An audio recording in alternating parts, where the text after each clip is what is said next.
আল্লাহ যেন ডাক দিয়ে বলে, বান্দা তুমি জানো আমি তোমার কেমন রব?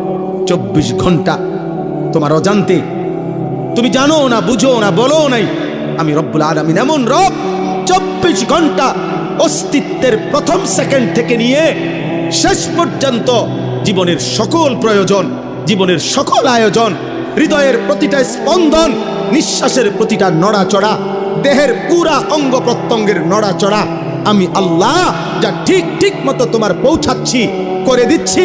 গোটা কায়নাত আমি তোমার জন্য বারবার একবার আলো দিয়ে সাজাই, একবার অন্ধকার দিয়ে সাজাই, একবার রাত বানাই, একবার দিন বানাই, একবার সকাল বানাই, একবার দুপুর বানাই, সপ্তাহ বদলাই, মাস বদলাই, দিন বদলাই, শরীর বদলাই, স্বাস্থ্য বদলাই। চিলা ছোট্ট বাচ্চা বানাইলাম শক্তিমান যুবক, আবার বানাইলাম বৃদ্ধ, চিলা দুর্বল বানাইলাম সবল, চিলা অসুস্থ বানাইলাম সুস্থ, চিলা গরিব বানাইলাম ধনী, চিলা সম্পদহীন দিলাম সম্পদ। এত কিছু 24 ঘন্টা যে মালিক আমি নিজ যত্নে তোমার করছি। আমি তোমার সেই মাওলা, আমি তোমার সেই আল্লাহ, তোমার সেজদা দিতে বলছি বান্দা, অন্য কেউ না। আমি তোমার বড় বেশি আপনজন। আমার ইচ্ছা ছাড়া তোমার নিঃশ্বাস চলে না, আমার ইচ্ছা ছাড়া তোমার চোখ নড়ে না।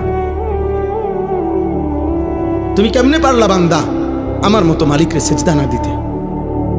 বলো না আব্বা, বলো না ভাইয়া, আমার প্রিয় সন্তান বলো। 16 বছর যেই ছেলের এত অল্প বয়সে এক ওয়াক্ত নামাজ পড়ো না, আগামী 40 বছর পর্যন্ত তোমারে যদি আল্লাহ হায়াত দেয়, সেই পর্যন্ত তোমার নাফরমানির অবস্থা কি হবে? আল্লাহ তোমারে কোনো কিছু দেয় নাই।